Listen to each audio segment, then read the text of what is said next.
She said, "I love you, but I'm not happy," every time we talked about our future. Finally, I said, "Life's too short to be unhappy." I ended things the next day. She kept texting that she didn't mean it like that, but I knew she did. I, 29 male, never thought I'd be writing one of these.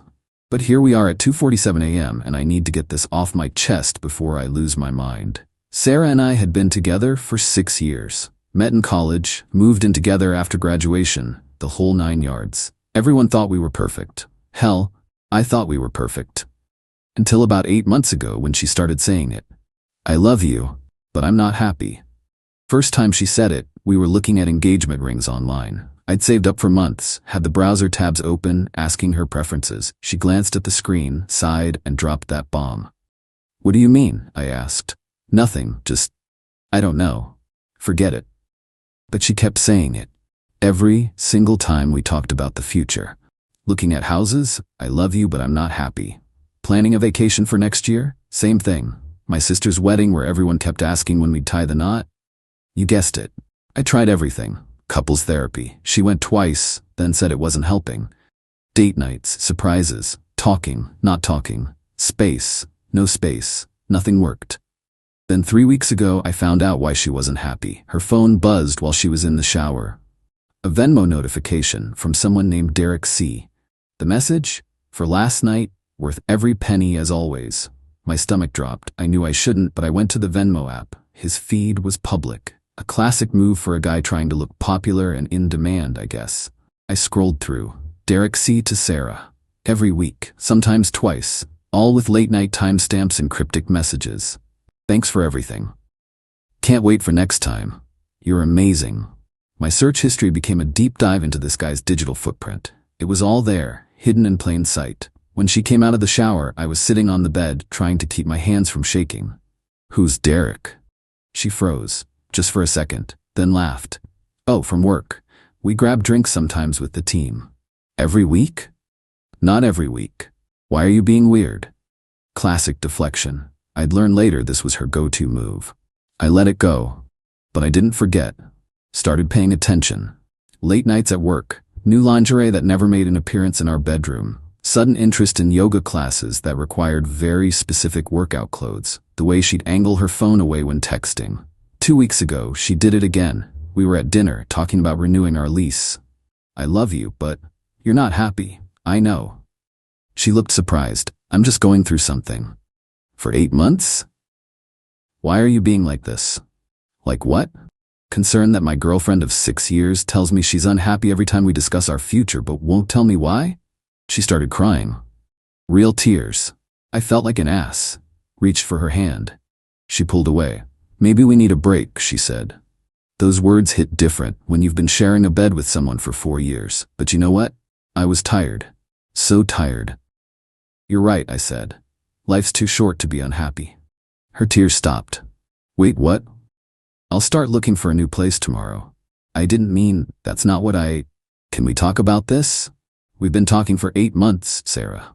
I moved out 4 days later, crashed with my brother. She texted constantly. "You misunderstood. I didn't mean it like that. Can we please talk?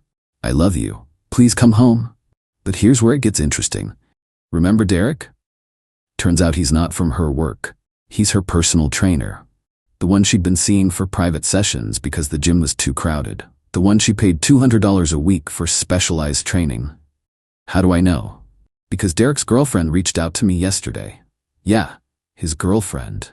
She found my Instagram through Sarah's tags, sent me screenshots, their texts, the photos, the videos. 8 months of training. 8 months of, "I love you but I'm not happy." 8 months of making me feel like I was the problem. The girlfriend and I compared notes. The late night, work drinks, training sessions at Derek's apartment. The yoga classes, more Derek. The weekend she visited her sick mom, beach trip with Derek. But here's the kicker. Sarah wasn't Derek's only client getting specialized training. The girlfriend found at least 3 others, all paying premium prices. All thinking they were special. So what did I do with this information? Nothing dramatic, nothing illegal, just the truth. I forwarded everything to Sarah. Every screenshot, every photo, every message where Derek was calling her babe while texting another client the same thing an hour later. Her response, "This isn't what it looks like." I laughed, actually laughed. "I didn't sleep with him," she wrote. "It was just flirting. I was confused. You were pressuring me about the future." Sarah, there's literally a video. "You don't understand. I was trying to figure out what I wanted. Well, now you can figure it out with Derek. Oh wait, he's got 3 other clients to help with that too." She called 37 times that night. I blocked her on the 38th. But we're not done yet. See, we'd been living together for 4 years. Joint bank account for shared expenses. Lease in both our names. Car insurance together for that sweet discount. The works. I did everything by the book.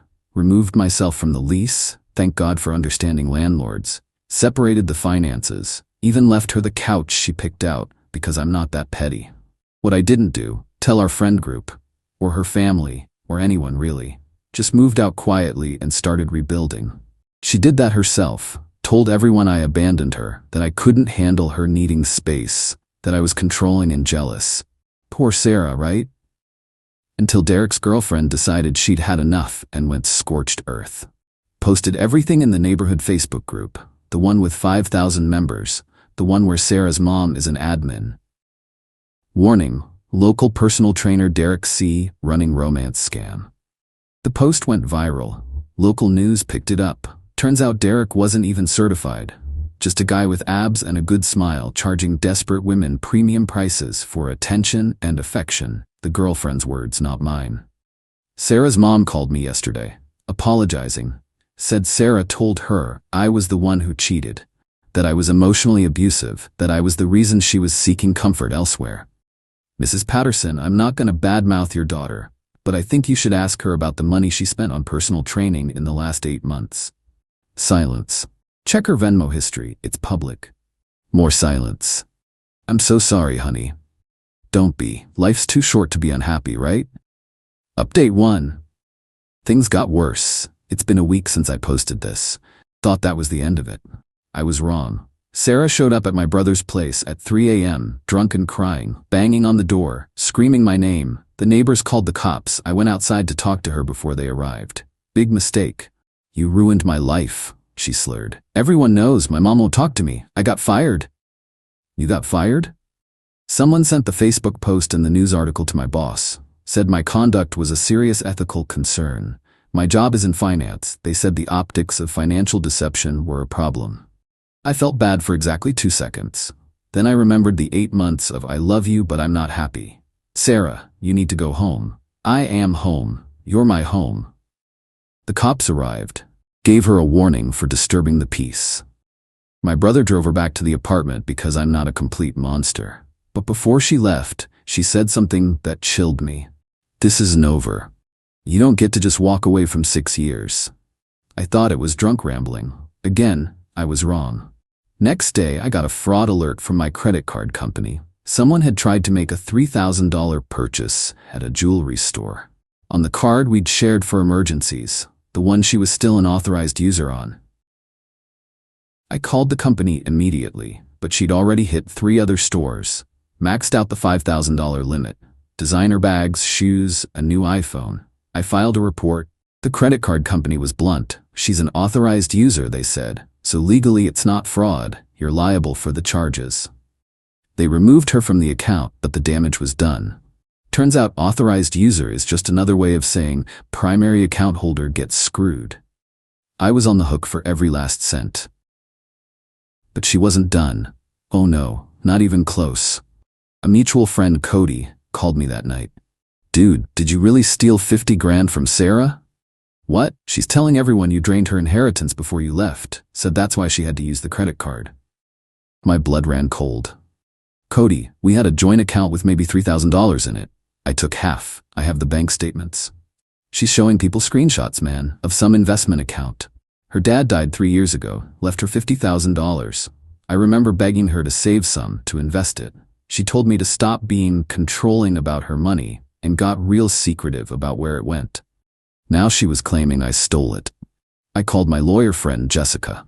Explained everything. "She's building a narrative," Jessica said, "making you look financially abusive. probably setting up for a civil suit. For money that doesn't exist? Doesn't matter if she can make people believe it did.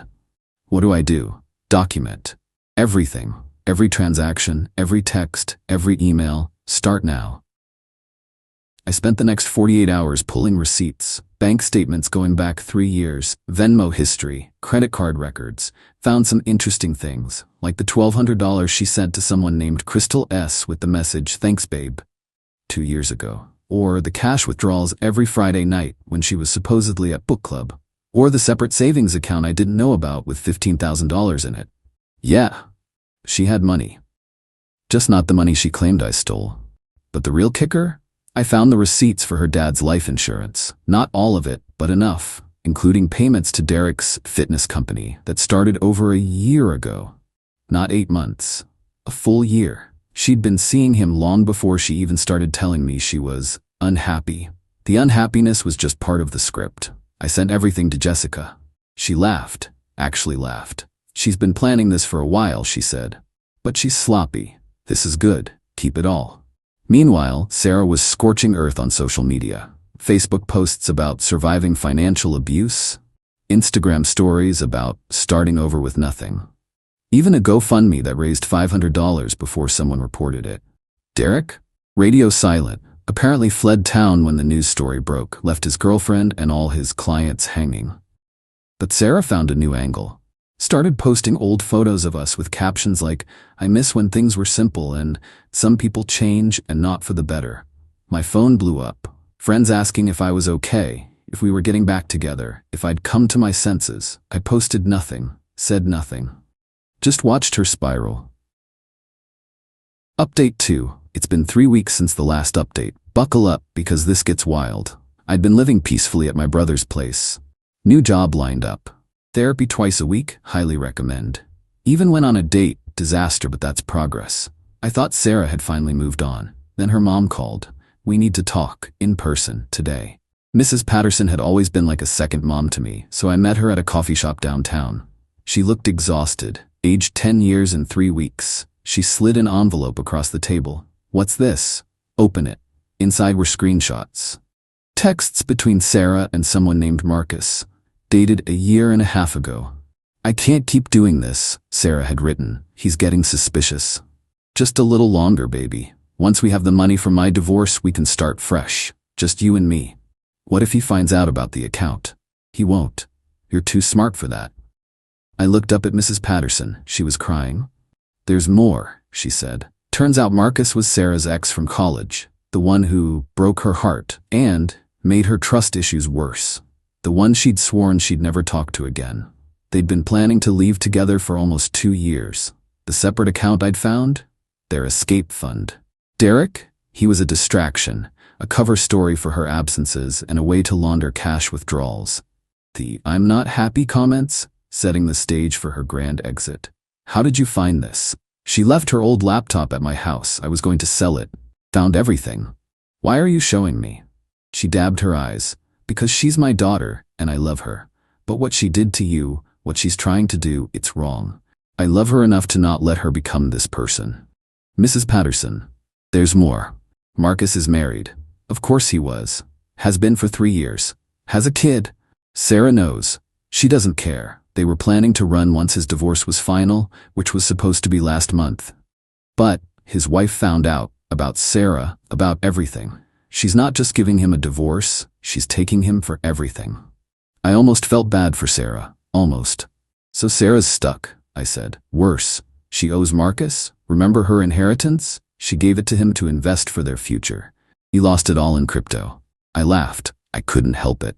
The irony. "That's why she's saying you stole it," Mrs. Patterson continued. "She needs someone to blame, someone to sue, someone to pay for her catastrophic mistakes." "And you're telling me this why?" "Because she's planning to take you to court. She hired a lawyer, a real one. She's going to claim emotional and financial abuse, try to get a settlement." "With what evidence?" "She's been creating it. Fake text conversations, edited bank statements, even got some friends to write affidavits about your controlling behavior." My coffee went cold. This was serious. "I have a lawyer," I said. "Good, you'll need one. But that's not why I asked you here."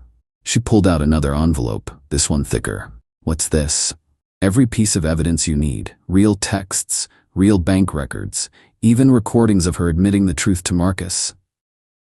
Mrs. Patterson, I can't. Yes, you can, and you will. My daughter needs to learn that actions have consequences, and you were the best thing that ever happened to her. She just couldn't see it. I took the envelope, felt its weight, 6 years reduced to paper and pixels. Thank you, I said. Don't thank me yet. She knows I have this. She knows I'm talking to you. She's going to come for both of us now.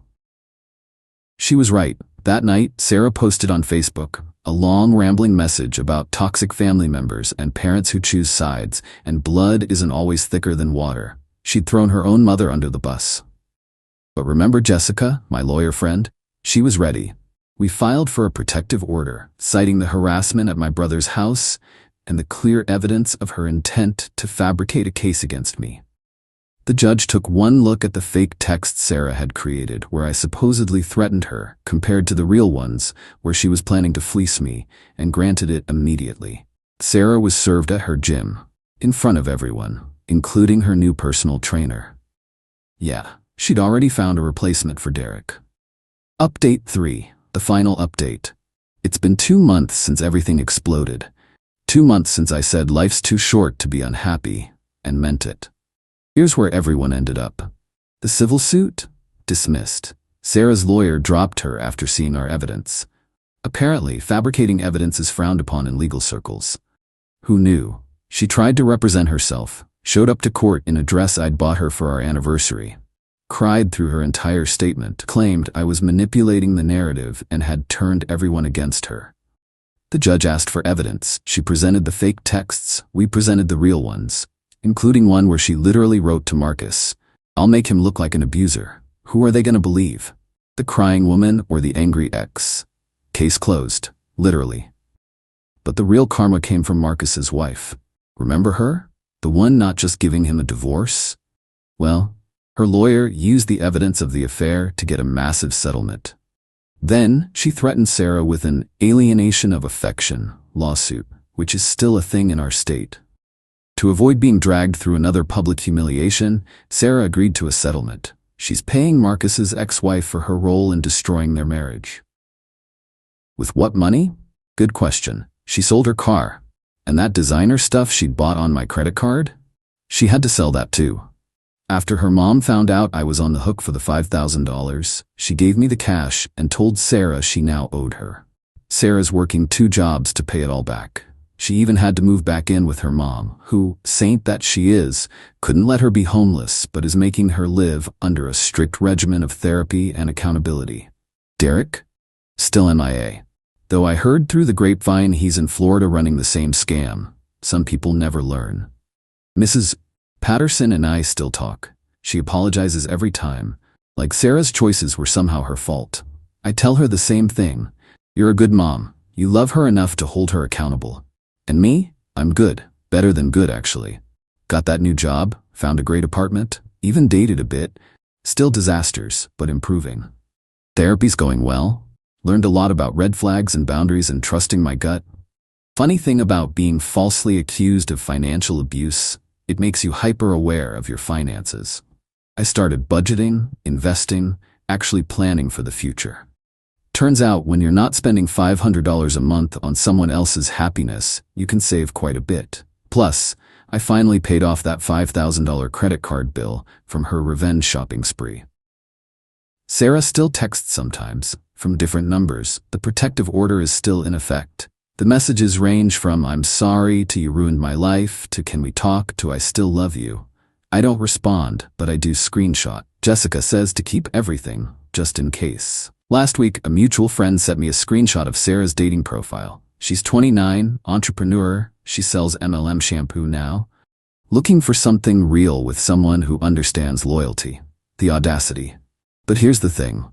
I'm not angry anymore. Not bitter. Not even sad. Just free. 6 years is a long time to spend with someone who was planning their exit for 2 of them. But it's also a hell of a lesson. Red flags I ignored. The ex who was crazy, but she still had saved in her phone. The separate friend groups she kept me away from. The way she'd accuse me of things she was doing. the constant need for validation from other men. The way she'd rewrite history to make herself the victim. Green flags. I'll look for next time. Consistency between words and actions. Financial transparency. Respect for boundaries. The ability to be happy alone. Actual communication instead of cryptic complaints. To anyone reading this going through something similar, document everything. Trust your gut. Don't let someone make you feel crazy for asking questions. And remember, when someone tells you they're not happy but won't tell you why, they might already have one foot out the door. Life really is too short to be unhappy. But it's also too short to be someone else's placeholder while they plan their escape. Sarah, if you're reading this, and I know you are, you still check my Reddit, I hope you find whatever it is you're looking for. But more importantly, I hope you figure out who you are when you're not playing a role for someone else. And to Derek's next clients, in Florida, check if he's actually certified. Ask for references, and maybe Google his name first. As for me, I'm taking myself to dinner tonight. Nice place, celebrating 3 months of freedom and my finally recovered credit score. Cheers to new beginnings, and to dodging bullets dressed as soulmates.